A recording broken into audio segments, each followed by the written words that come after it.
Hello and welcome to Sestra-Tainment. Sestra-Tainment. I'm Lenora. And I'm Dee. And we are coming to you today to talk to you about everything entertainment. Everything. As always.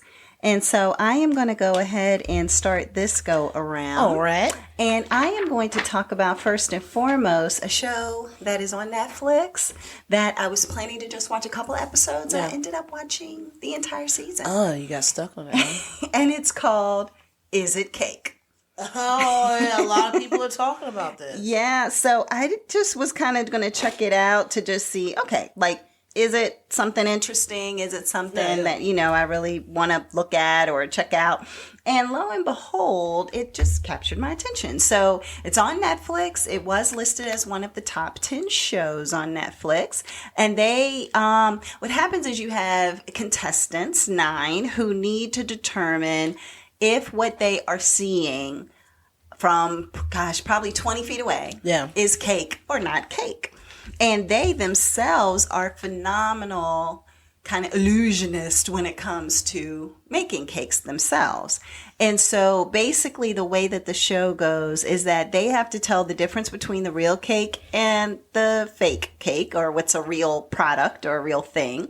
And then they select 2 people to go against. So let's say it's all 9 of us together. Or in later episodes, I'm the winner. So now I get to decide, okay, is this cake or is it not cake? And basically, if it is cake, I win and I get to pick who I go up against. So I guess that's the easiest way to describe it. So I am looking, I'm the winner of guessing if it's cake or not. And because I guessed that it was cake, then I get other people who are going to compete with me. So you kind of need to be strategic because do you want to go against the best? Yeah, do you want to go against the people that you may think are easier? Yeah. Right, exactly. And so they basically give them, and I couldn't believe the time, but I mean, I guess it makes sense, but they give them 8 hours. Yeah, that's a long time. But then, like, the art that they do is they need that much time to make this cake. Now, the bad part is that if you're not selected, so let's say the first round, it's 3 people competing against each other. Well, that means 6 people just have to sit there for 8 hours.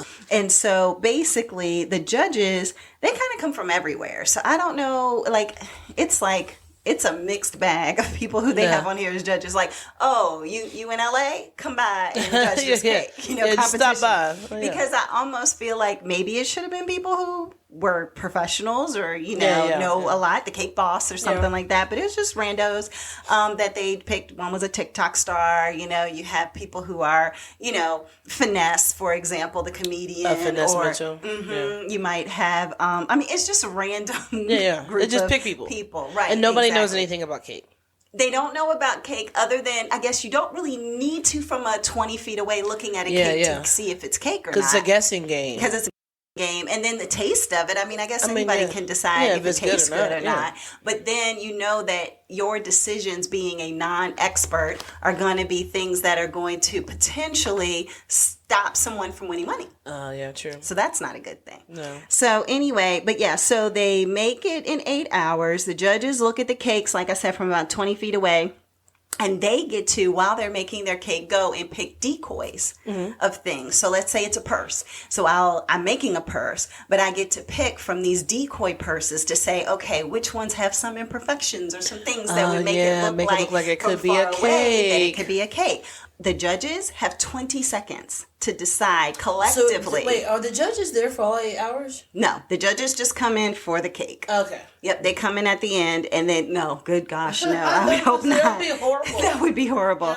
Yeah. They would have to pay them for all that time, too. So basically, they have to look at all these, and in 20 seconds say, okay, all right, yes, it's this one. No, it's that one. You should pick 3, pick 3. And then they're like picking something. So it's very intense for them, trying to come, and they're like, oh my God, why did I pick 3? Because you told me to pick 3. I know, and but that's the thing. I really think it's 2. But see, the thing is, it's not even that they have it to where each judge can pick. They have to collectively pick, and the person in the middle. So the second yeah. person is the one who pushes the button. Yeah. So they have to agree and get that person. But if they don't agree, it could just be the person who's just saying, "I'm." That's what one person did. Yeah. They were just like, "That's what I thought," so that's what I picked. It's like, oh, okay.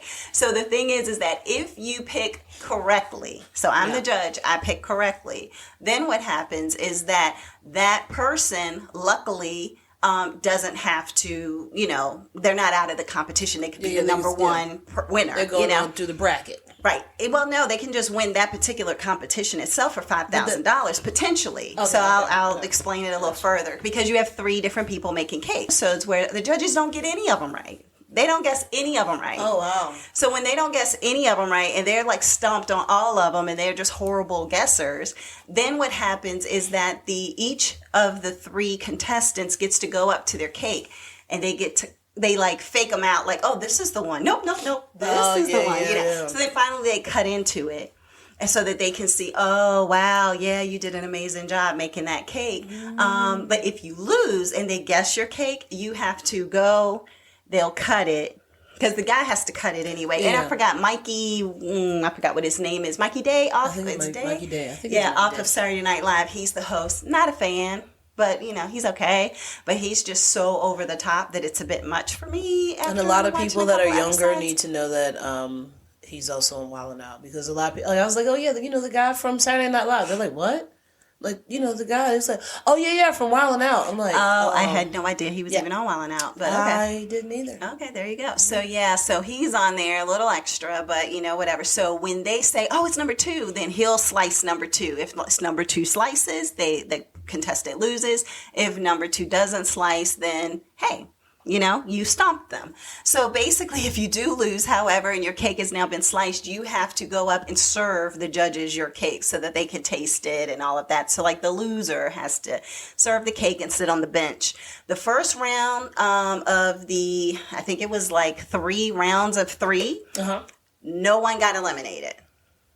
The second 3 rounds is where people started getting eliminated. So by then I like that because you kind of started building relationships. Like you started feeling like, oh, okay, yeah, I know this person. Oh, I like the way that they engage with other people. So much trash talk on this show. It is not even funny. But they're just like, oh yeah, I picked you because I want to beat the best. Yeah. That's why I picked you, because I don't want to beat an amateur. Like, yeah, you got to come correct. And you're just like, okay. But definitely some interesting characters. And so what ends up happening is that you win $5,000 for the judges looking at your cake and liking it even up close and then tasting your cake, right? So then they're like, ooh, this tastes really good. Okay, we're going to award this person the $5,000. Of the 3, this is the one who wins, right? So then what happens is that winner now has the option to say, I need to judge a set of cakes that's up there, a cake and a real item, and determine if that is cake myself.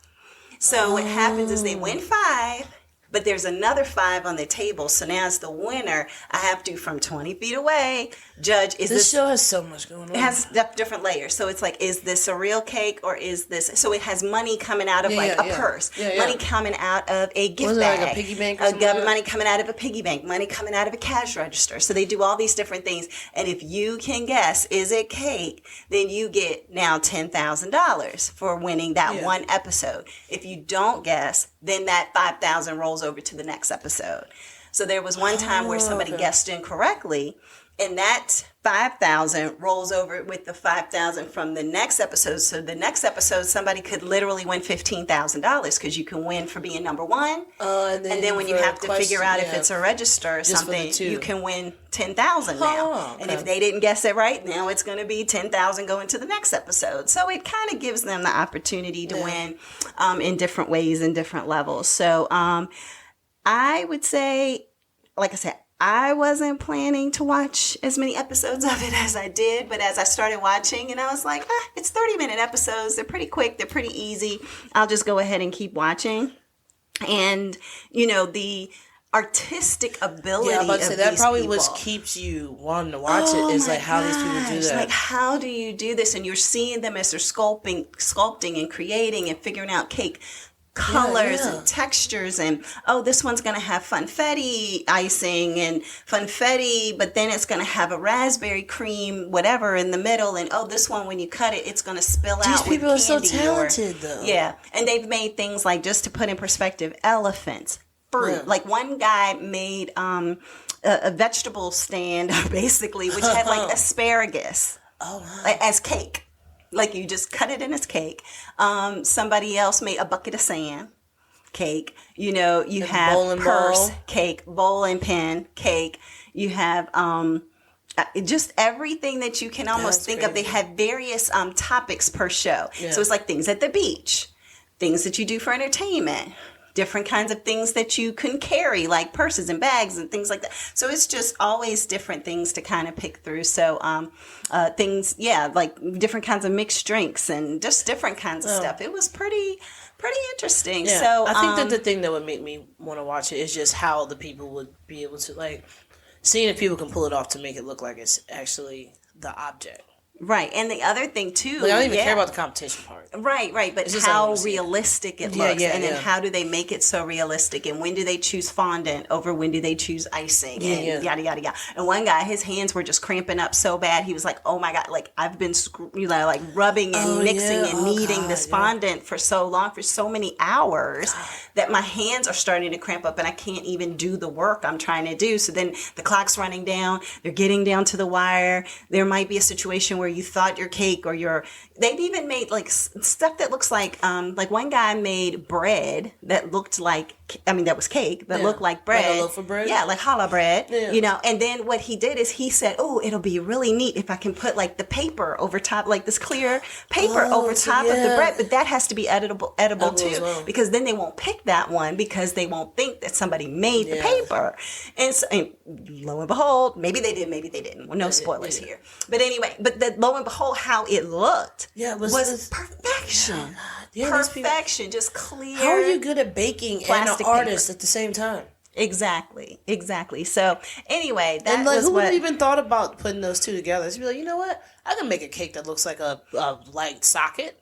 Yeah, exactly. And some of these people literally just started, like I think a couple of them, it was during the pandemic. One was like 2019 or something. And they're like the best of the best. They've been found on TikTok and Instagram and stuff of showing their work. And some of them, they show like, this is how it looked back in 2017, and this is how it looks today. But like, they've just grown their craft. And watching, one guy said, all I did was watch YouTube videos and I just learned how to do this and I just grew it through that. So, and they have shops and they sell cakes for, I think one guy said one of his cakes went for like $30,000 or something. Like, because you can make good money if you're doing big, scale things. I mean, of course, this is all before they came on this competition show, but so anyway, so that is it. And I guess I'll say that part of him selling the cake for that much is just me doing my deep dive. It wasn't on the show, but it was me just like, okay, he's got a TikTok. Let me go ahead and look him up and see how much money can you make for these and cakes? What kind of other things has he made that aren't a part of the show that I just wanted to look into. So anyway, so that's it. Is It Cake on Netflix? Okay. Pretty interesting show. All right, so what I got is also another Netflix one. All right. It is the Netflix movie, The Adam Project. The Adam Project. Yes, I saw the trailer for that. Yes. Did not watch it, but saw the trailer. Yeah, so the cast in this is Ryan Reynolds, Walker Scobell, which is like the little kid. It's Mark Ruffalo, Jennifer Garner, Zoe Saldana, and Catherine Keener. So the cast is great.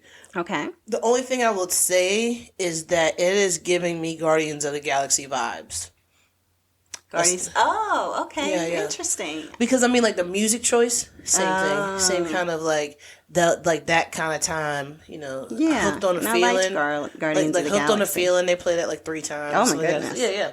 So it's like things like that. So that is one thing that I've gotten. Like I noticed is like it's got that vibe. It's kind of like Ryan Reynolds does movies where they always give off the same vibe. He's always like a smart ass. Oh, gotcha.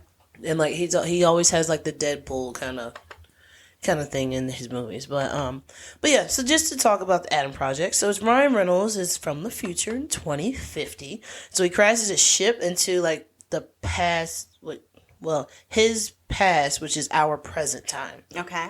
All right, so now he's coming to 2022, and he comes to where he was a 12-year-old boy.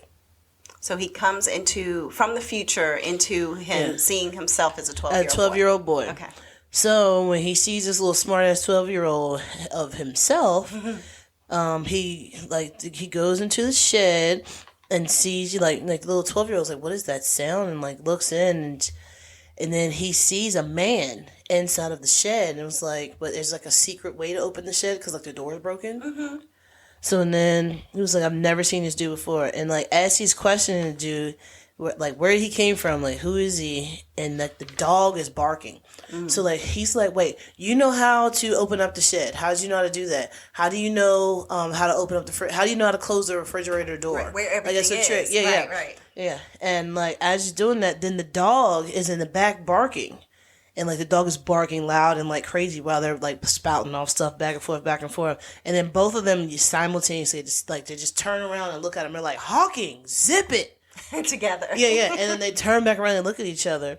So, and then, I said, well, it's something like that. Hawking, zip it or something like that. Mm-hmm. So then the young Adam says, how do you know, like, you know, how to get in the shed, how to close the refrigerator? He was like, how do you know my dog's name? Right, And he was like, and then also you're wearing my dad's watch. And he's like, you're me. Oldest, and then, older. So then Ryan Reynolds is like, no, Ryan Reynolds, a.k.a. the older Adam, says, I once was young Adam. He said, he says to him, like, I once was. And then, like, the little kid, the 12-year-old, he goes and, like, he's about to pass out. He just grabs him by the shirt and like, nope, all right, come back up here. Yeah, exactly. Where are you going? So I think that's kind of cute how it's like that. But, so, like, that's just giving you the gist of, like, how they become in the same time. Right. So then it goes through the story of how his father invented time travel. But at the time, the time travel wasn't called that. It was just called the Atom Project. Okay. And now the project has become an actual thing that Reynolds has been using to go back in time to stop his father's friend that was helping him with this project.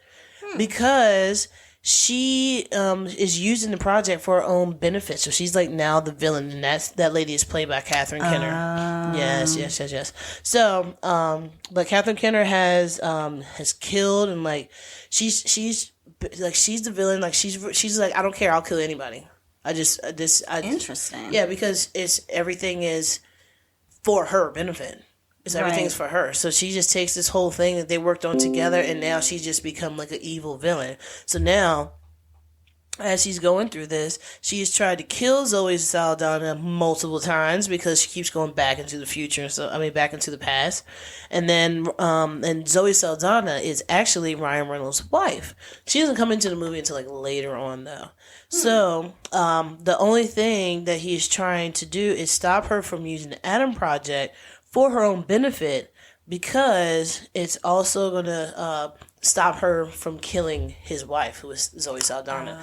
So it's like he's trying. There's a lot going on there. Yeah, but he's trying to like stop her because he sees like in the future in 2050 how bad she is using it for her own benefit. Right. And now he's using that to go back and try to stop her, but then not only like trying to save like humanity, but also saving his wife. Got it. Okay. I mean, it's good. It's good. It's a really good movie. I like it. I think it's really cute. The little kid does an amazing job. The little kid was named Walker Scoville. Okay. He does a great job. Okay. Have you seen him in anything else? Is he like a new kid actor? I feel like I haven't seen him in anything else. But yeah, I never looked him up to see. But no, it is a good movie. I like it. Okay. I would say definitely check it out. It has like action in it, like, and then like it's so funny because so in the future, how they have it in the movie is that you have to have like each of your weapons and things like that are given to you by your DNA, right? Huh. Okay. So it's just like if you buy a gun, you can only shoot it with your DNA. Nobody else can shoot your gun. Oh, well then that's good because then you know who did what. Yes. So little Adam goes through a bag and it's like, is this a lightsaber? And Ryan Reynolds is like, no, put it down. Right. Then later on in the movie, you see the little boy, he comes and he grabs it. He's like, oh, yes. And then he like hits it and it's a lightsaber. He was like, it's a lightsaber. And then it's so funny because then when he goes and like, he's fighting people, he jumps down and he lands. He's like, yeah, superhero pose. Oh, my goodness. And so he can work the gun because it's his own Because DNA. it's his DNA, yeah. Or the saber. Yeah, okay. Yeah. So it's cute. I mean, I like how they have the little banter with them two back and forth. But I think it's really cute. I think people should definitely check it out. Okay. It is called The Adam Project on Netflix. All right, and I looked it up, and it did say that it has an audience score on Rotten Tomatoes of 77%. So you know how you have the splat or the popcorn? It's the popcorn. So it's saying that most people like it versus not liking it. Okay, so good. So all right, awesome. The Adam Project. Okay. Well, then I am up next, and I am going to talk about The Eyes of Tammy Faye. Oh, that one was good. The Eyes of Tammy Faye Bakker. And it is on Hulu that you can watch it there. And it's basically got Jessica Chastain, the Oscar nominated, because she's up for an Oscar this year. Tammy Faye Bakker. Has she never gotten an Oscar before? She didn't get one. I thought she got one for like a military movie. Maybe she didn't. I don't know. Maybe not. I could be wrong. I'm not sure. And then it also has Andrew Garfield in it. So, you know, he's been Spider-Man. Yeah. He's in that, I can't think of the name of the newer movie that Lin-Manuel Miranda did for Sorkin, maybe? I can't remember the name of it. Anyway, but yeah, it's a newer movie that has recently come out. But anyway, everybody probably knows Andrew Garfield anyway. And then it had Vincent, I never can say his name right, D'Onofrio. Yeah. There you go. Yes. So he's in it. Same guy who played in Men in Black as a bug in the original, and then also in Kingpin for the Kingpin for all the Marvel movie, or TV shows in regards to that. So The Eyes of Tammy Faye. So this is actually, funny enough, built off of an actual documentary that was created about Tammy Faye Bakker called The Eyes of Tammy Faye. Oh, really? Okay. By Fenton Bailey and Randy Barbado. And so they had created this with Tammy Faye's approval. She helped them, had them having cameras following her. She was telling her story. And then she even went to the premiere, all of that stuff back in the day. And so Jessica Chastain in real life saw that and was like, oh my gosh, she is an icon, and I would love to play Tammy Faye Bakker. And so that's kind of how the whole thing began, of her wanting to make this movie a reality. I think they said she was trying to sell this and pitch it and get understanding from people for 10 years to be able to make this movie. So this is a labor of love for Jessica Chastain. So basically, The Eyes of Tammy Faye goes into the story of Tammy Faye Bakker. It was Jim and Tammy Faye, by the way. And the story just starts off with her mom. Now, her mom had been divorced, and she was the product of the divorce. And because of that, her mom treated her like she was the center. Like the daughter was the center. And she was like, oh, no, you can't go into the church, because if you go into the church, everybody's going to be reminded that I was married and had a child. So therefore, no, you can't come into the church because I'm remarried, and now I'm the piano player and I am in good graces with everyone. So therefore, you're banished. You can't come. So horrible. It was really bad. And so basically her mom just would tell her things like she was going to be banished to hell, and, she shouldn't go to church. She absolutely couldn't be baptized, all of that kind of stuff. And so she would just pray as a child that Jesus would come into her heart. She was just this little kid who's all I want is what you're trying to tell me I can't have. All I want to have is to be able to be a part of the church, to be a part of all of this. And so then she one day snuck into the church, and she walked right up to the pastor as he was doing communion.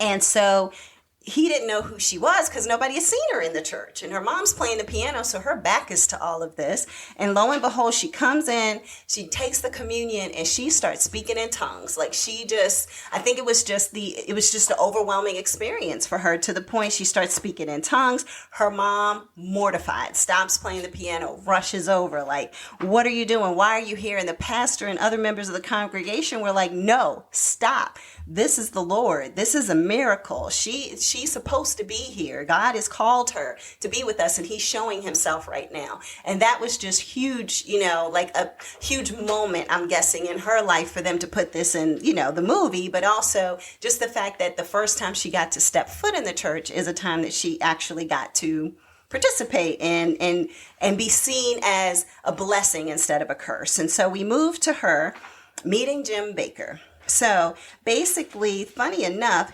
they started dating basically because they were both at the same school. Yeah. And they were both going through like theology school. And he also, though, was like a little DJ on the side, so to speak. And he was like, I have to get rid of my DJ ways because I got to be, with the Lord. And, that's too secular. And I got to be, basically focused on, doing the right thing and not listening to my favorite artist, Fats Domino, and she was like, oh, you like Fats? Let me sing the song for you. And she's like trying to dance with him on the yard of the school. Like, I found my thrill on Blueberry Hill. And they're dancing and he's nervous and scared and like, oh my God, I'm going to get kicked out of school. This isn't right in this theology school. And so basically that's kind of how it all started, is them just like connecting over the Lord, and then all of a sudden realizing like she had this beautiful voice and he had this wonderful ministry where he could get people to kind of become members of the flock, so to speak. So they felt like they were this great pair.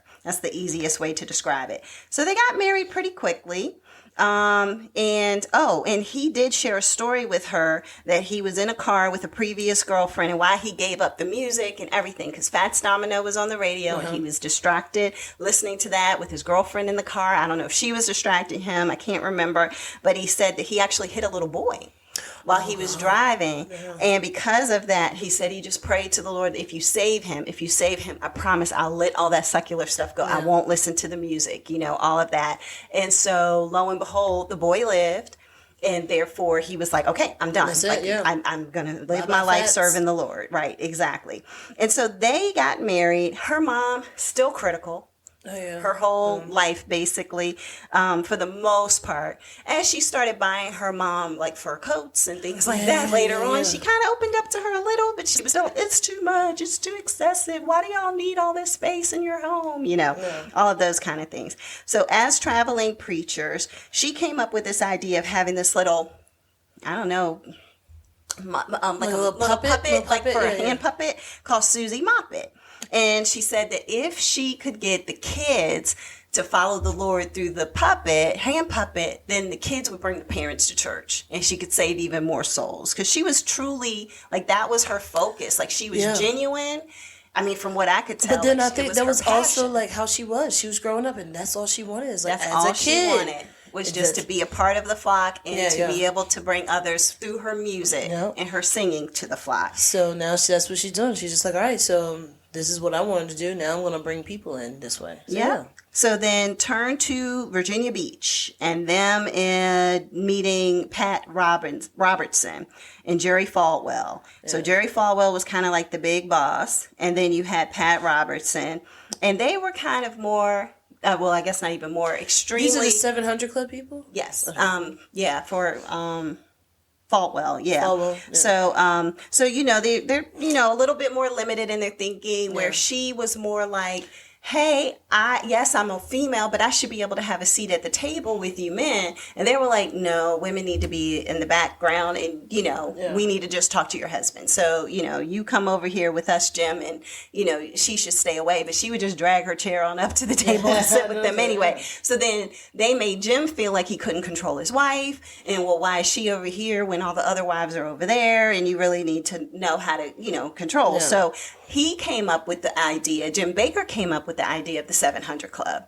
And Jim Baker was actually running the 700 Club initially until Pat Robertson kind of took it away from him because happened it was starting to blow up, right? It was definitely blowing up, and it was bringing in thousands of dollars and maybe even millions of dollars, I guess I should say, and a lot of viewers. But Jim made the mistake of having an affair.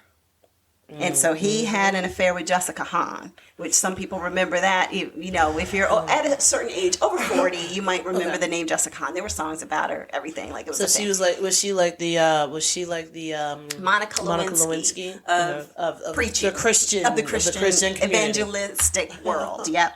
So what ended up happening is that when that happened, they were like, well, you really need to step down. Because of this, and by the way, I'll take over the 700 Club, that kind of thing. And so, so that's kind of how that went. And so they ended up deciding, you know what, we need to just build our own thing. You know, we're not going to focus on that. And oh, by the way, Tammy Faye, she didn't take it through with an affair before even Jim, but she did have a gentleman that they got close. They got really close. They got really close in the act of getting ready to do something. Her water broke because she was actually pregnant at the time. And that's how, and all of this. Didn't do actually. Right.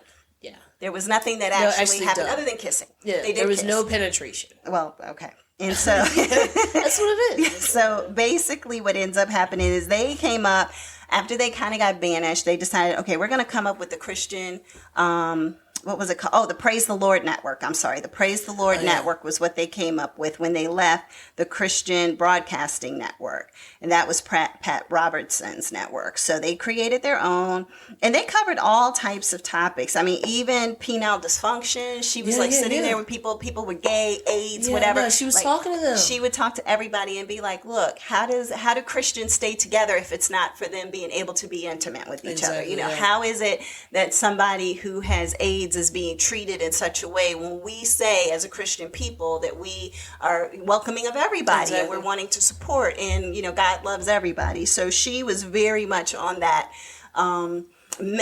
mission, I guess you would say, and everybody didn't like it. There were a lot of Christians that which is absolutely it. Like so contradicted, because it's just like you're preaching about how God loves everyone. And then it's just like, but God just doesn't love them. Exactly. And so, and that's why her mom even was like, well, just because you feel this way doesn't mean you have to do it on television. Like, everybody doesn't need to. So, like, her mom was kind of embarrassed by the fact that she, you know, was talking about some of these topics. So anyway, she was explaining to her mom why she felt the way she felt. Yeah. So anyway, she blindly kind of followed, you know, Jim's lead in regards to how he was directing the business, what was going on. She didn't know much about it. And he was always getting these calls and kind of going on about this going on, that's going on, money about this, what's going on with this, where's the money coming from that's paying for the house and the cars and the furs and the whatever versus what was supposed to be going to the church and all of these different things. And so she didn't know really how much they were in debt to creditors. She didn't know what was going on. And then occasionally he would be like, okay, look, we got to go out here and we got to at least get, you know, $2 million raised tonight on this particular episode. And so we need you to, you know, whatever you need to do, whatever you need to say. I didn't pick up anything from the show or movie that she faked those tears, because everybody always talks about Tammy Faye crying and Tammy Faye tears and things of that nature. It seemed like when she would cry on the show, it was something that personally impacted her, mattered to her, that made her cry, but she wasn't doing it for the funds to start coming in. I wonder if it was because of the whole fact that, like, her mascara is running and stuff like that, and it was that look. Sure. You know? But they said Jerry Falwell, in the show at least, the way they portray it, is that he was very jealous of the fact that he was making millions more dollars. Like Jim Baker was making, I think when Jerry Falwell was bringing in $2 million, Jim Baker was bringing in like 25. And so he was very jealous, and he just had this mission, it seemed like, to just bring him down. Yeah, just destroy him. Just to bring him down. And so the way that the story goes from the movie, I don't know what happened in real life, because Jerry Falwell, I think, is still living and on the 700 Club and doing his own thing still. So, but basically he felt like, okay, I have an end to take his parishioners and ask him to step down because of all of this that's going on about the money, about what's happening in his life, about whatever. So if you just hand it over to me for a little bit until you get that taken care of, then we're good. But then he diabolically, a little bit behind the scenes, was turning everybody against, you know. Jerry Falwell died in 2007. Oh, was it Jerry Falwell? Okay. You're thinking of Pat Robertson. Pat Robertson has the 700 Club now. That's right. Jerry Falwell passed away. He was the one that was over Liberty University. Yeah. That's the right one. Okay, I'm getting it straight. My apologies. No libel here. Yeah, Pat Robertson is still alive. He's 92 years old. Yep, he's the one on the 700 Club still. Yep, that's the one who, So it basically seems like Jim helped to set up the 700 Club. It got taken from him. Jim helped to set up this whole, you know, what's the name of the network? network again? I forgot it already. But his Christian Praise the CBN? Lord. No, the Praise the Lord Lord. network. And then that kind of got taken from him. But then that kind of got dismantled and fell apart. It was almost like when Jim wasn't there to help run it along with Tammy Faye, it just kind of fell by the wayside. And so then there became allegations of which Jerry Falwell tried to make come out of him being a homosexual. So with that, everything fell apart. So then it became like, was he having inappropriate relationships with people? You know, what was going on there? Now, mind you, Jim did have to go to prison for his misappropriation of funds. Yeah. He got out of prison. I can't remember how many years he was in there, but he ended up getting remarried. So he was with another person, and unfortunately, Tammy Faye has passed away since. Yeah. But yeah, I would say it was an amazing movie. I know I talked a lot about a lot of the pieces of the movie, but it truly wasn't that many spoilers that I share. I mean, it's spoilers to a degree, but it all happened in real life. Yeah, it was but it's all like stories that were told. It's not like it's a movie where you don't know the ending of it. You already know it's part of somebody's life. And I mean, we already knew Jim and Tammy Faye. Yeah. We knew about Jessica Hahn. We knew about him going to prison. We knew, certain pieces of this. But for me personally, I learned, she had a pill addiction. I didn't know about that. So learned about that. Learned about the fact that both of them, to a degree, had some infidelities that were going on, about how things were kind of just taken right up underneath their noses. And Jim was just very trusting of people when he probably shouldn't have been. So that's The Eyes of Tammy Faye. I think people can watch it and make their own assumptions. I know there may be people listening to this right now who are thinking Pat Robertson is the best thing and the 700 Club is amazing and how are you saying this? I'm just repeating what they said on the movie. Yeah.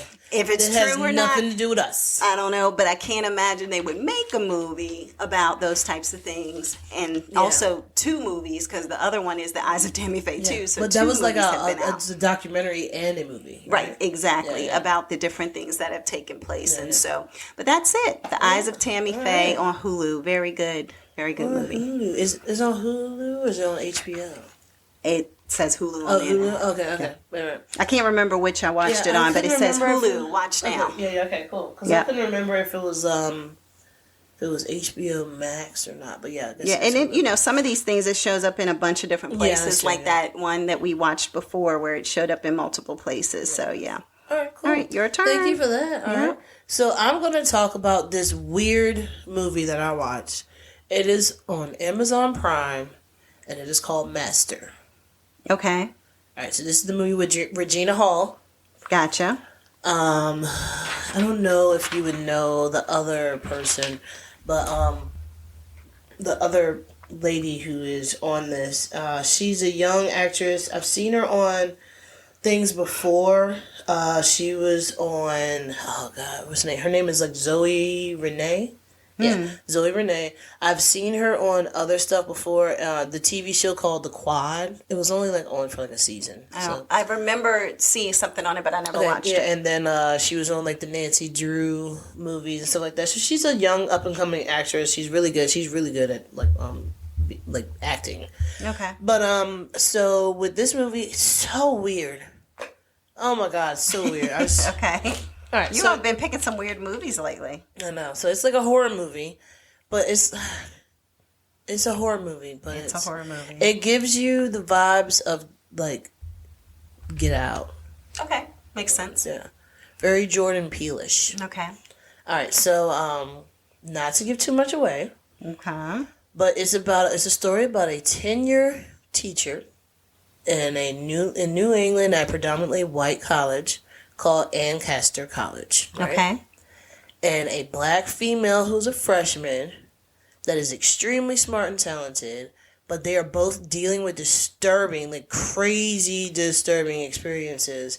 And this is all happening while school is going on. Okay.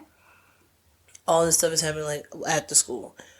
It's so much. Can you even explain it? I mean, it's they talk about a witch, and then they talk about some other stuff, and then it's could be something about people living for forever, It's a lot of different things into it. Like I have different layers. Yeah, I have to like go and like look at YouTube and see if they have anything that like explains the entire movie. It's one of those types of things that you're watching it, and as you're watching it, you're like, I'm kind of lost, and I might need to look at something to help me understand what I'm missing. Yeah, because I was definitely lost watching it, and I was just like, wait, hold on. What? Like I did with Lovecraft Country. Yeah. So, all right. So the teacher or professor, who was played by Regina Hall, has chosen to be the master. That's what they call it. The master over the Peabody house. Now listen to this. She's the first black master that they've ever had at the school. Okay. And then the student is also like the first black freshman that they had in this freshman class or something like that. Like they have other girls. So is it a master and a slave mentality, or a master and what is? So this is the thing. That's how I kind of see it, and that's like it gives me that vibe. So that's the weird thing about it. So when you're watching it, you're kind of like, all right, so like with the name being master, like I thought that was called like the head person, or like what would that be called if you're like, if you're at a college and you're over stuff, not like a dean or anything, but like, I don't know, like headmistress or something like that. You know, something like that. But it could be a headmaster, actually. Yeah. Could be. Yeah. I can't remember. But this is just or master. house mother. Sometimes they call house it mother. Yeah. But this is just master. Okay. No head, nothing, no house, nothing. It's just master. So like as you're watching it, you're like you see the racism in it. Okay. And then like all like so when the like I'm getting so much ahead of myself because it's just so weird. All right, so Peabody House is kind of like where the freshmen all stay at, and like with her being the master of the Peabody House, she tells them like, "Hey, I'm right here in this house. If you ever need me, like just come. My door's always open. I'm willing to like help you all." And but she's staying in this big house with all these weird things happening, like there in the house is actually like a house where it would be like a server's chambers or whatever, where it would be like you click a bell and then it like dings in the server's area, and then that means that the butler comes up or something like that. So it's like that. It's that big of a house. Okay. It's like a plantation house. Gotcha. Okay. So weird thing starts happening. So like as she's getting like as they're painting her picture, because they want to put it up in the school because she's the first black master. Right. As they're painting her picture, you hear this ding, and it's like nobody else is in the house except for you and the guy who you were looking at that's painting the picture of you, and you hear the ding going off in the service like chambers. Like you might want to go ahead and leave the house. Okay. I mean, is it like a bell ringing? Yeah. It's like a bell. It's like just like a. But nobody's there to ring the bell. Yeah. So you know how like they have the bell over top of like old country stores. Yeah. So when you open up the door and it goes bling. Mm-hmm. Oh, like that kind of bell. That kind of bell. Okay. And she's just like, oh my God, that bell is so weird. And as soon as she says that, then the guy's like, all right, well I think we're done for the day, and starts like packing up. Red flag. Yeah. What's that about? So, yeah, it's so weird. All right, so, like, while all this is going on, then you have the student who was played by Zoe Renee. Like I told you, she was also in Black Lightning. I forgot she was in that as well. But, when she gets there, they come, like, the people who are, getting the freshmen to get to know, like, the school and, like, walk them around. They were like, hey, what's your name? What's, blah, blah, blah. So then she's, like, tells them what her name is. And then they look down the list and they're like, hey, guys, she's in the room. And everybody's just like, oh, my God. So all these other people who were, like, I guess, like, what are they called? Like, kind of like peer leaders or whatever. Okay. That are all around the quad. They are now walking over to where she's at. And it's just like, okay, like, you're in the room. All right. And they all just kind of look at her and they're like, good luck. And then they walk away. Okay. That's weird. Creepy. That's weird, right? Mm-hmm. So, all right. So when they say the room, like strange things start to happen to her. Then also it comes to find out that in that room, strange things always happen to the freshman that stays in that room. And it's always a black female. Oh, boy. Oh, yeah. Oh, yeah. So, while she is in this room, she's having like realistic like nightmares, as well as like she's waking up, she has scratches all over her. Doesn't know where it's coming from. She is like sleepwalking, but like not sleepwalking, and it's like hard to really tell reality from fiction, like when you're watching it. So yeah, but I will say this: the suspense is okay. You know, the story leaves some things to be desired. I would say that. But it's not bad. It's not bad. You're definitely gonna have to figure out a whole bunch. You have to ask some questions to figure out what's happening. But I do like how it's put together. Gotcha. Ish. Ish. I mean, maybe somebody else who's a big movie buff can look at it and be like, "Oh my god, the way that this was connected with this, it might be stuff that I missed." I don't know, but I mean, I think it's pretty good. It's kind of like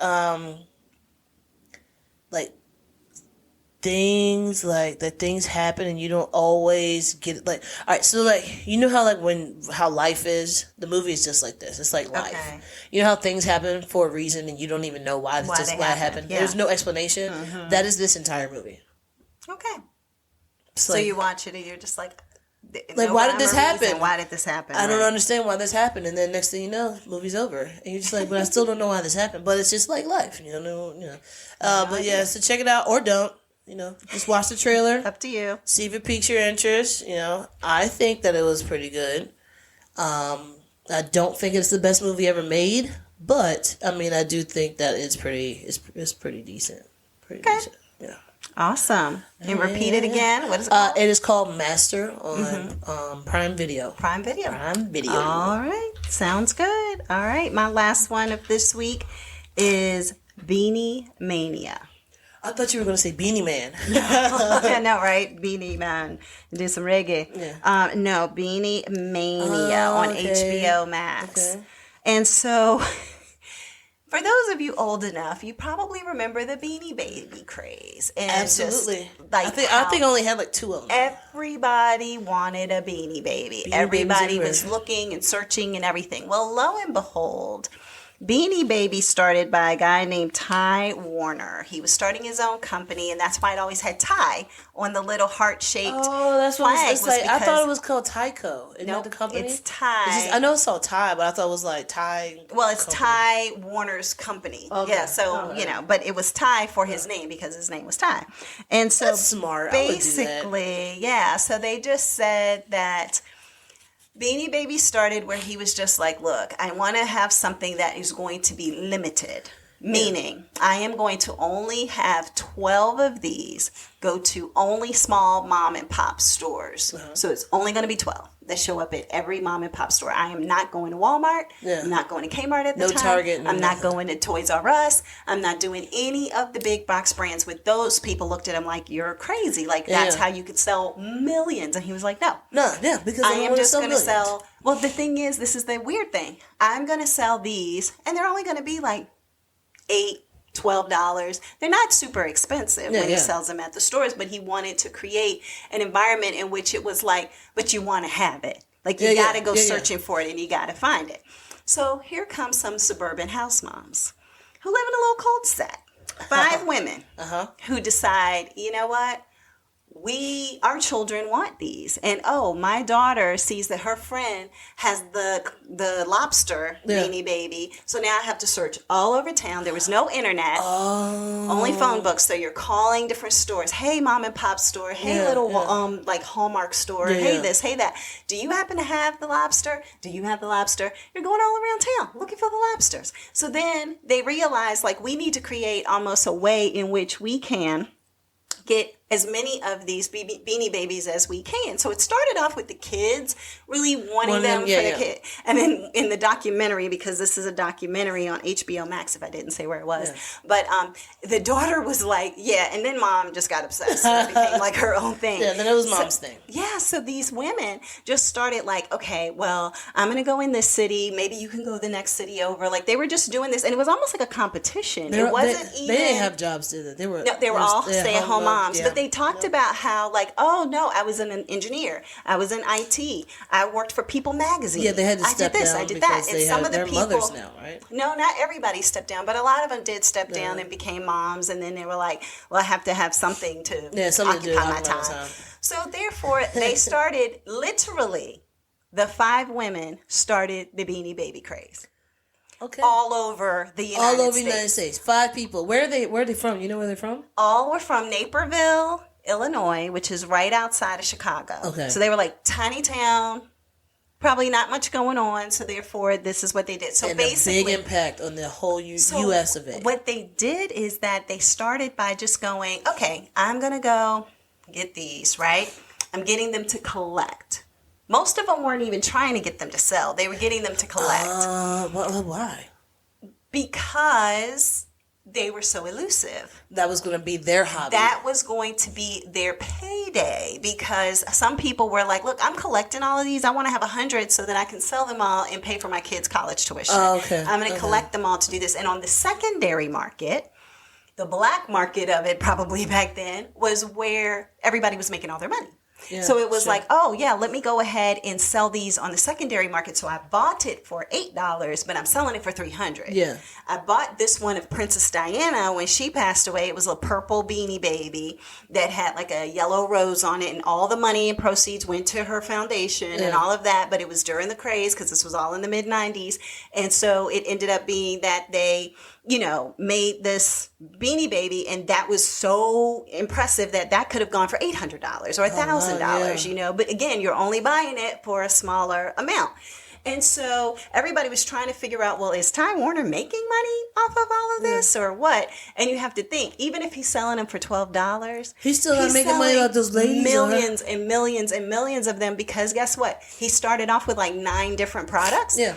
It moved from 9 to like 300 and some odd products. Times 12 times each. And it wasn't 12 total. It was 12 per location. Yeah, I know. But then, so even if you're just making a little bit off of them and people are making money off the secondary market, But he did start suing people too. Like if they made their own Beanie World magazine, well then he's suing you because you're using the Beanie name. That's our trademark name to make money and profit for yourself. So they talked to the women, and they're in the documentary, and some of them, like to this day, have bins and bins and bins of Beanie Babies. One lady was saying, oh yeah, I had a guy offer me $100,000 for all my Beanie Babies, and I turned him down.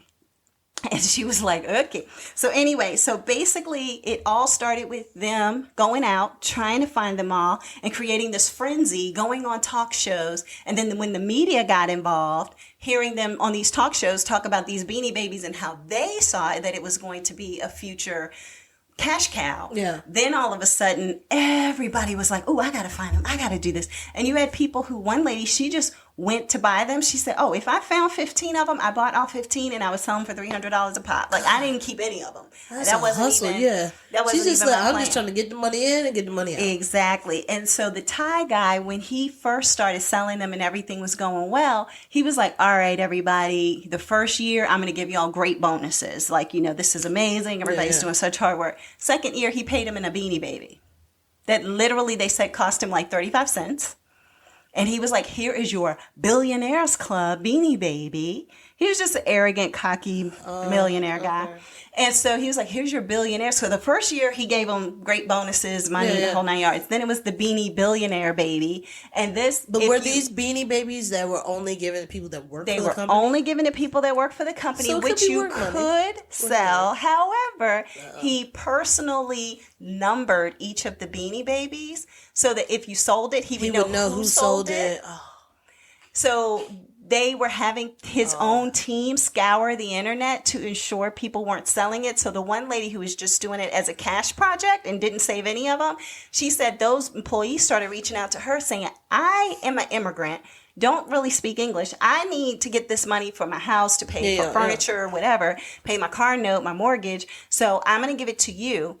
You finagle and do what you have to do to say it's yours. that you're selling and keep my number out of it, so that way they'll never know. But she said some of her auction sales even got shut down. And all this was happening during the internet just exploding. Yeah, I said. AOL was just getting started. eBay was just getting started. Yeah, it wasn't even really as much eBay as it was more AOL. Well, I mean, some of the internet kind of communications and stuff. But one of the young girls on the show, her parents were immigrants from India. She said she was making $12 an hour. And she helped them to establish their first website. And she she came up with it wasn't the Beanie Baby name, but she came up with well, you should put it online. This is a new way in which you can do things. And she said each Beanie Baby had a little poem. She came up with the fact that they should have a poem. You open up the little heart. And you open the heart and you read a poem about the frog and or Diana and yada, yada, yada. So everyone had a poem. So she did all the poems in the beginning for I don't know how many Beanie Babies or whatever. And when she left, years later, $12 an hour. Yeah. She didn't make any of the money, any of the profit off of all of that. And finally, she was like, enough is enough. But you know what? Also, the thing is if it wasn't for those 5 ladies, Beanie Babies would not be a thing. That's what the whole documentary is about, is that the ladies who were just going around and I mean, they were passionate. When I say that you would think that they just thought this was like Bitcoin. This was the newest Bitcoin, that they were just discovering something amazing. And to this day, some of them, one of them still has a business, an authentication business, where people will mail her their Beanie Babies, and she'll tell them if they're authentic, give them a little certificate and send it back to them in the mail. And she charges $25 a pop to do it. And she's done over 100,000 of them. Times 25. No, almost $200,000 times $25. So she's a Beanie Baby expert, but has never worked for the company. Never worked for the company. She just is a Beanie Baby connoisseur. Yes, and to this day has thousands of Beanie Babies, loves them, and it's they just make me laugh. They just bring me joy. I just love them. And she doesn't have any kids. You know what makes her laugh and brings her joy? The money that she's getting from looking at them Beanie Babies. $500 for you, $3,000 for you. Yeah, but the thing is that all of it fell off. So with Y2K, he made this whole thing of, we're going to go ahead and discontinue all Beanie Babies, because sales were starting to drop. The second stage market was starting to be we're putting out here for $300, but now I sold it for $2. So the market started caring. And so when Y2K came around, he was last Beanie Baby being created on 12/31, 99. And then that created a frenzy again, right? So then he said in early 2000, hey, maybe we should have a vote to see if all the Beanie people out here do want to end it or don't. Of course, everybody was going to say, no, don't end it and keep it going. So then it started up again, but you had already sold all your Beanie Babies or trying to buy as many as you could because you thought they were going away. And then people started feeling scammed. So then they were just okay, enough is enough. So Ty himself ended up going to prison. Well, didn't end up going to prison. He was up to go to prison because he had all his money for tax evasion going into a Swiss bank account. And they said he was a very Willy Wonka-ish to a degree, of how his personality and how he was in a way, a little weird, that makes strange, sense. I can see that. Nobody has talked to him or seen him in years at this point. Absolutely Willy Wonka. Yeah, and so he ended up getting a slap on the wrist with all his billions that he made off of all of this too, as it all kind of transpired, and he didn't pay taxes on. But they just said he did so much charitable work that he didn't deserve to go to prison. So they gave him an 18-month sentence or something with, him doing some charity work or something like that. So he's rich. He got off. And so, but did he make good money compared to those 5 ladies? Oh yeah. Yeah. Some of the 5 ladies are broke. Broke. One lady was I spent so much money on Beanie Babies, I literally have to figure out how to pay my mortgage and how to spend. Because she was I was charging, I didn't know. I was saying collectively with the ladies just going out and buying the Beanie Babies and then bringing them all together in in this little cul-de-sac wherever they all lived at. Yeah, I mean, most of them lived in the cul-de-sac. There were a few that were in other areas, but if you sold them, you probably did pretty good. Yeah, but they were just trying to collect them, thinking that in 20 years these are going to be worth so much money, and the reality was it all tanked. And now ones that they paid $8 for, you might be able to get 12. So. Didn't McDonald's give away Beanie Babies? Oh, yeah, they talk about that in here. I remember getting my first Beanie Baby. Yeah, my first one. Yeah, they had mini Beanie Babies. And was it I want to say it was a keychain. they had different kinds, and they remember. I did wanna say the like a mini, dog. and they said he didn't like to work with big vendors, but because of the fact that those could be mass produced and everybody would know it wasn't the true big Beanie Babies, like the bigger ones, these were little mini ones that came in your Happy Meal. But even then, they said people were buying Happy Meals, like 12 Happy Meals, throwing away all the food and just keeping the Beanie Babies. So I was just like, this is ridiculous. For freaking a stuffed animal. For a stuffed animal. A stuffed toy that literally cost him, as they said, 38 cents to make. And so, it's just, it's interesting. But like, we are all in the wrong profession. I guess anything that creates a mass hysteria about lack, that's the thing that gets people going, is lack. Yeah. If you tell people they can't have it, they want it. It's like Chick-fil-A on Sundays. Yeah, exactly. It's like, that's the only day I wanted. Chick-fil-A was a Sunday. So so that's just, how it goes. But yeah, it was a really interesting documentary. They are starting to get a resurgence a little bit because of the fact that in 2021, TikTokers started talking about Beanie Babies and showing their parents Beanie Babies and things like that. So now it's starting to get this resurgence where people are hoping that maybe it'll start the craze back up again and people can make money. Because, again, these parents still have bins of Beanie Babies. And the kids are now like, hey, look at this one. Does anybody else have that one? Does anybody want to purchase this one? It's going for $300. Like, so they're trying to start back up the craze. Those 5 ladies started that. It's crazy. It is so insane. But anyway, so that's what it is. Beanie Mania on HBO Max. All right. Yep. I'm definitely going to watch that. Yeah, I thought it was kind of interesting. So, yeah. All right, so my last one, horrible movie. Just ridiculous. I just did not like it at all. Okay. Just putting that out there, just starting it off, just saying this. No problem. Ben Affleck, you're a great actor if you're listening. No, you're probably not, but you are a great actor. Should have picked a different movie. So I'm going to talk about Deep Water. It's Hulu original, I believe it is. Okay. Horrible. Like, okay. The only reason I say horrible is because, like, there's not really it's kind of like how I talked about Master, where it's like it's kind of like life, like things just happen and you have no explanation why. Yeah, and you're watching it and you're like, okay, whatevs. Yeah. But what's happening? And that's where this was all like in the same day when I watched these 2 movies. Oh, it's 2 interesting, eclectic movies. Yeah, and I was like, at both times, I was like, did I stroke out? Did I miss something? Oh my gosh. Because, like, what is happening? Like, so, okay, all right. So, Deep Water is weird. So, it is Ben Affleck and Ana de Armas. Don't know her. She was the nurse that was on Knives Out. Oh yeah, I remember the nurse. Oh yeah. Mm-hmm, and then you also have Lil Rel on there, the comedian Lil Rel. That was so good. Okay. I know, it was really Sorry, good. we gotta talk about that one day. You have Lil Rel from like the comedian. Yep, he's on there as well, and he's like the best friend of Ben Affleck and Ana de Armas. But so Ben Affleck and Ana are married. But it's a weird marriage. They don't sleep in the same bed. They have a daughter who, for some reason, she looks Asian, but I can't tell if I thought she was adopted, but then there was like a picture of her, of the mother later on, of Anna later on, and she's like 3 months pregnant. It's so awkward. I don't know. And nothing was ever answered. Nothing's explained. And then the little girl was like, I didn't know that I had another mommy before this mommy. So then it's like, okay, I don't understand what's happening. Like, did y'all kill this lady or something? Like, what? Tell me what's happening. And how are you pregnant? And did you lose a baby or? There were no, all of that, nothing explained. Okay. Nothing explained. So, what it is that basically Ben Affleck is like, I'm going to stay with you.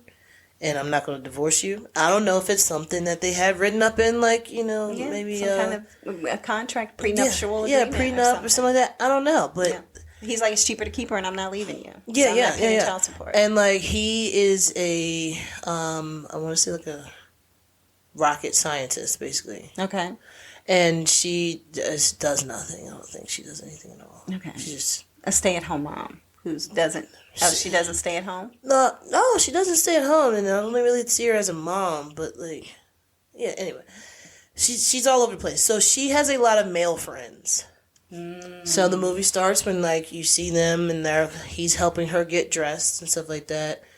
And she's yelling at the little girl because the little girl is like, Alexa, play Old MacDonald. And then she's running through the house. She's like, turn off Old MacDonald. I don't want to hear that again, blah, blah, blah. And then she screams, Alexa, off. And then the little girl says, Alexa, play Old MacDonald. Ben Affleck's like, sweetheart, you're going to drive your mom crazy. She's like, I know. Oh, my gosh. And this girl's like 4 years old. Right, yeah. Love her. As soon as I saw that, I was like, I love her. Love the little girl. So is the mother a woman of the night? Is that what it is? The mother she's for the streets. She's for the streets. And he knows she's for the streets. Yeah, so let me get to that. Okay, so... If you all could see her facial expression right now. Right? Okay, so they go to this party, and like they're going to this party together, and it's at Lil Rel's house. Okay. So everybody's always it's like a house party, but it's like one of those formal house parties where it's like somebody's playing like a grand piano, and everybody's walking around. Nice, you got the hors d'oeuvre trays and champagne and stuff like that. So it's one of those kind of parties, and then you see Ben Affleck, and he's going and he's talking to somebody, and then you see the front door open, and his wife just takes off and goes to this 25-year-old looking kid with blonde hair, and she just goes up to him, grabs his hand, and then takes him away. And then you don't see them for a while. So then, like, Little Rel, his wife in the movie, she's like, hey, I think that, you want to talk about anything that was going on here? And he's just like, no, my wife just likes to have friends. So he knows. He doesn't care. So he goes outside. He looks out the window. He's like drinking his champagne. He looks out the window and he sees them sitting on a bench. And what does she do? She kisses the dude. And as she kisses him, she looks up and sees that he's standing there looking in the window. So she smiles and then continues to kiss the dude. Because they have an open marriage. No, it's not. It's open for her, not for him. Then it's open. Because then it gets dark. It's open. But then it gets dark. Okay. Then it comes to find out that some of the guys she were hanging out with were missing. Like he threatened some of them, but like in like a. Oh yeah, because you were telling me this is a murder. Like it was a murder. Yeah, I was like, when is the murder happening? It was 41 minutes before I saw anything about any kind of murder. 41 minutes into the movie. Of a 70-something minute movie. Yes, it was a 73 minutes. Remember? 73-minute movie. I'm like, why is the murders happening? But then after that, it was just shoosh. It was just all murders. A train of death. Train of death. But well, not only death, but it was just like he was threatening some like the guys. But then like the guys would be around, then the guys would leave. Then the guys would come back around. Like another guy would come. Like as soon as he threatened one of the guys, it was just like, hey, look, I know you like hanging out with my wife. And he's smiling at him and joking around with her. He was like, you remember about like you heard about her last, guy that she was hanging out with, right? And he was like, yeah, such and such. He was like, yeah, he's missing now. Oh, gosh. And he's standing there like smiling and looking at him. Okay. So do we ever know if he is the one causing anybody missing, if she is the one causing anybody you gotta watch the whole movie to know all of that. You get the answers. You get that's the only answers you get. Okay. Only answers you get. All right. Justice is not served in this movie. It is. I just remember while you were watching it, I happened to walk into the room and I didn't know what was going on, but it was like a screen and then it faded to black. And you were like, oh no. Yeah, that was the end of the movie. I was like, there is no way. I just sat here for 72 and a half minutes and watched this movie confused. I was so confused the entire movie. I was confused. But that cracked me up. And then it was just like you see them and then like they're just walking up the steps and it's like fade to black. What the heck just happened? That's how they That's why I say this is like not a good movie because there's so many. I should look up their Rotten You know what? It's probably based on a book or something like that, and like maybe this is again? It's called Deep Water. Okay. Maybe this is Ben Affleck's, Tammy Faye Baker. I don't know, but so much happens in so little time. Oh yeah, it is not rated very well. Yeah, because it's garbage. I'm sorry. It's 21. 21 with the popcorn spilled all over the floor, basically. So that means that people just got out. Yeah, you know what? It's worse than the splat. The splat usually is the worst, but the splat is the 37%. The popcorn means people just got up and walked out of the movie theater within 40 minutes because there was no murder. That's what that was. Possibly. But you're 41 minutes and now it's like, oh yeah, there's a body's fault that's found. Wait, hold on, wait. So now there's a body found 41 minutes into the movie? And it has 2 stars. So it needs a 0.5. It needs a 0.05. 0.05. Just give me like the top of a tip of a star. Just color that part in. Not even the whole Not star. even the whole star.